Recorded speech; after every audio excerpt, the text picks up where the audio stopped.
Lloyd Grubb here for Revive Reform, and I'm doing meditations from the Wisdom Passages.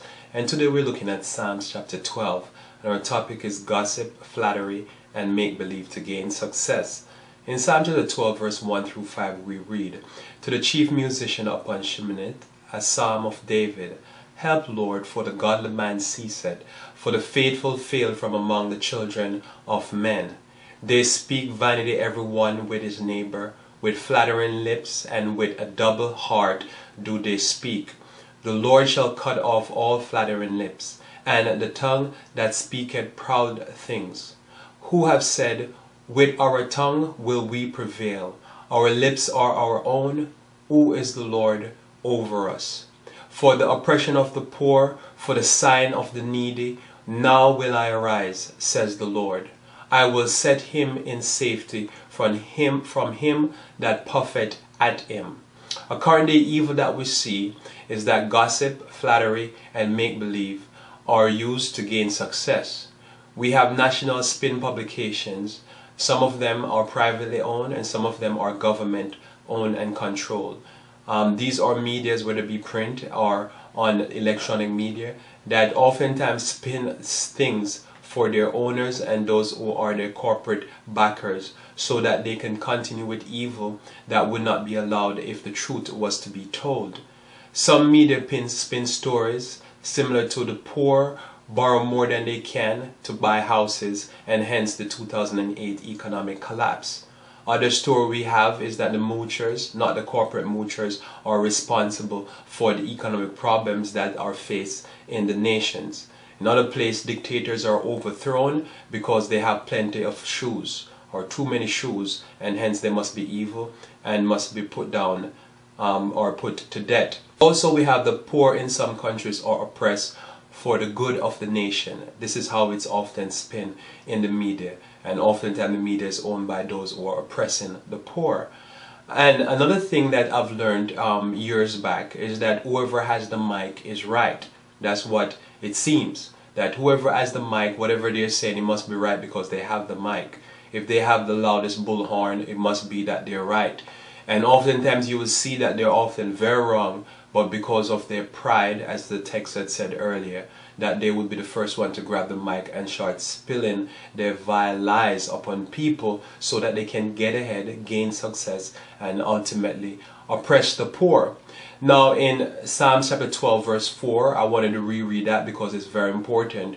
"Who has said, with our tongues will we prevail?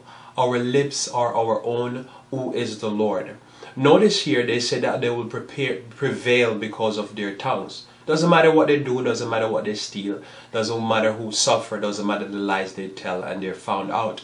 If they can with their tongue and has the largest voice, many will believe that their system or the things they're doing is fine, and that the evil that they do is okay because they said it was okay, or because an independent fact checker or independent media repeated the lies that they were told to repeat. Now we continue.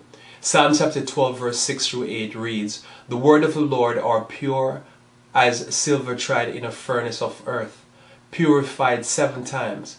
Thou shalt keep them, O Lord. Thou shalt preserve them from this generation forever. The wicked walk on every side when the vilest men are exalted."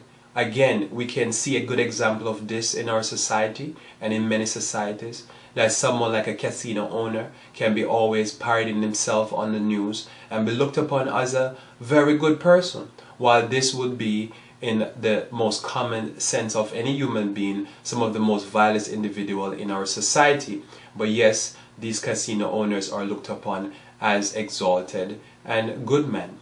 And we find here a similar story in the Bible with Judas. Judas, Judas thought he was going to gain some riches, so to speak. He was going to gain some silver by lying on Christ. But it ended up, that says Judas ended up killing himself because the lie backfired on him. And oftentimes this is the end result of many of the liars that we have in our societies.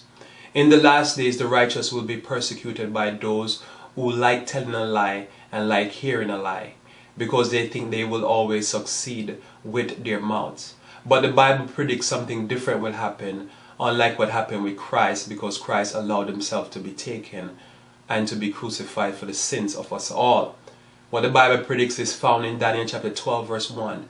And at that time shall Michael stand, the great prince which standeth for the children of thy people. And there shall be a time of trouble, such as never was since there was a nation, even to the same time. And at that time thy people shall be delivered from the liars, every one that shall be found written in the book.